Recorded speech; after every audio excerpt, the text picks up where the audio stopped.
Good morning. আমাদের day 2 of Shillong start হয়ে গেছে। অ্যারাউন্ড এখন সকাল 6:30 বাজে। 7টা নাগাদ আমাদের গাড়ি আসবে। আমরা আর্লি চেক আউট করে ফেলেছি, বাট এখনও অবধি গাড়িটা আসেনি। সো উই আর ওয়েটিং আমাদের গাড়ির জন্য। শ্রী এখনও রেডি হচ্ছে। শ্রী এখনও রেডি হয়নি, এখন রেডি মেকআপ চলছে। সকালের মর্নিং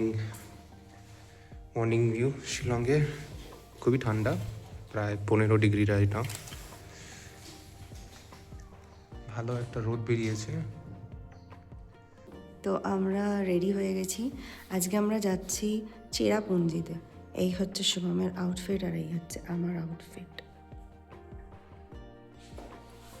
সেখানে একটু ভালোই ঠান্ডা আছে। এখন দেখা যাক চেরাপুঞ্জিতে কেমন আমরা ঠান্ডা পাই।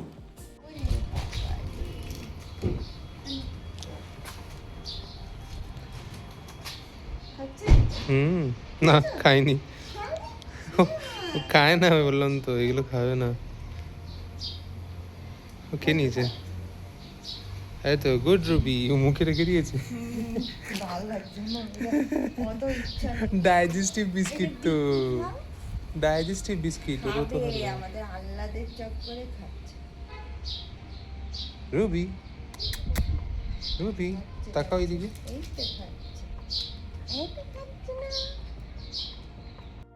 ফাইনালি আমাদের গাড়ি চলে এসছে আর আমরা যাচ্ছি শিলং পিক দেখতে। আমরা হোটেল থেকে আর্লি চেক আউট করে ফেলেছিলাম, তারপর চলে গেলাম আমরা শিলং পিক দেখতে। তো আমরা এখন শিলং পিক দেখতে চলে এসেছি, কিন্তু এখন বাজে হচ্ছে 8টা। শিলং পিক খোলে 9টার সময়, তো আমাদের 1 ঘন্টা ওয়েট করতে হবে। তো তার পাশে একটা পিকনিক স্পট রয়েছে, বাট এটা এত সুন্দর দেখতে, এখান থেকেও পুরো মানে একটা সুন্দর ভিউ পাওয়া যাচ্ছে। আপনাদেরকে দেখাই। So yeah, this is the view. এখান থেকেও ভালোই একটা পিক পয়েন্ট দেখা যাচ্ছে শিলংয়ের। ওই যে খুব ঠান্ডা আর খুব হাওয়া, বাট খুব সুন্দর লাগছে, একটা ভালো মনোরম পরিবেশ। কেমন লাগছে?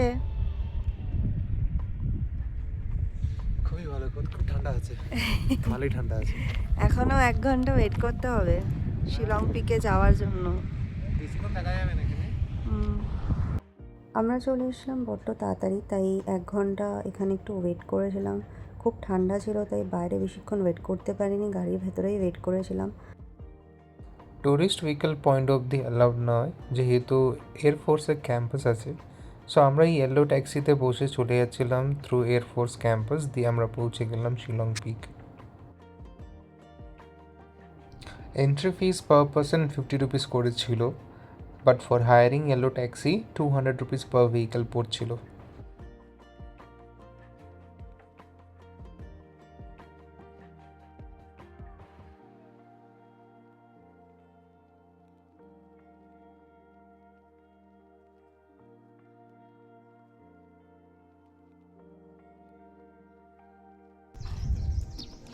ম্যাডাম রিলস বানাচ্ছে।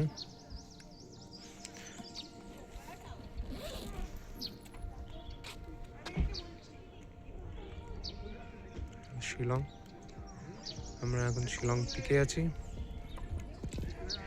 এবার আমরা ওয়াচ টাওয়ারে উঠছি।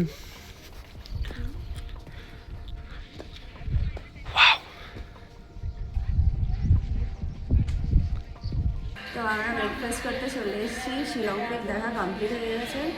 ও নিয়েছে ম্যাগি, আমি নিয়েছি পুরি সবজি। তো ব্রেকফাস্টটা করে নিই, এরপরে যাবো এলিফ্যান্ট ফলস। ব্রেকফাস্ট কমপ্লিট করে আমরা এগিয়ে চলে গেলাম এলিফ্যান্ট ফলস দেখার জন্য।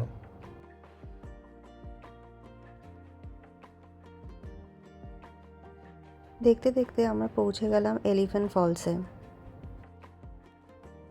এটা হচ্ছে এন্ট্রান্সের গেট। এখান দিয়ে সোজা হেঁটে নামতে হয়। প্রথমে আসবে ফার্স্ট ফলস, দেন কিছুটা নেমে সেকেন্ড ফলস, তারপরে আসবে final third falls. Entry fee ছিল পার পারসন 100 করে।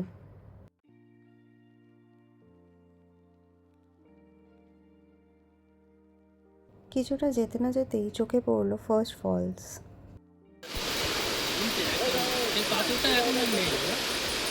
এখন আর নেই সেই পাথর। হ্যাঁ।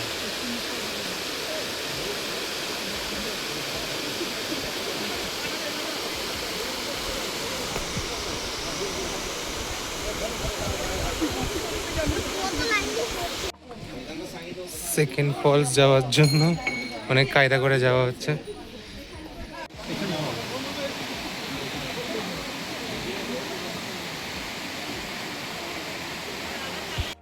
ফাইনালি দুটো ফলসের পর আমরা দেখতে পেয়ে গেলাম থার্ড ফলস।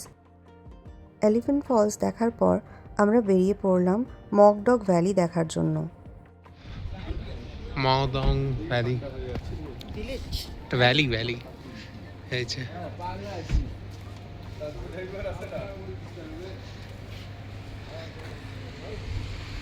আরো ভালো করে দেখাবো আপনাদেরকে, এগিয়ে যাই। এ বেচারি ঘুমাচ্ছিল, তুলে দেওয়া হয়েছে। খুব সুন্দর একটা ভ্যালি দেখা যাচ্ছে, এখানে অনেকে বানজি জাম্পিংও করছিল। এরপর আমাদের নেক্সট স্পট হলো নৌকালিকাই ফলস। আমরা নৌখালিকায় ফলস পৌঁছে গেছি, বাট আস্তে আস্তে আমাদের দুজনেরই অবস্থা খারাপ হয়ে গেছিলো। আমরা দুজনেই মোশন সিকনেসে আটকে গেছি। মোশন সিকনেস, হ্যাঁ প্রচণ্ড। এই যে নৌখালিকায় ফলস।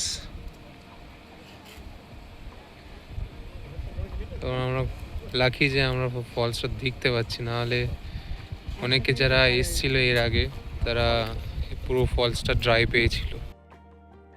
এই ফলসটার একটা ট্র্যাজিক হিস্ট্রি আছে, যেটা আমরা আমাদের রিলসে শেয়ার করেছি, আপনারা দেখতে পারেন। এরপর আমরা চলে গেছিলাম মৌসুমাই কেভে। তো এর পরের ব্লগটা দেখার জন্য stay tune, take care, by.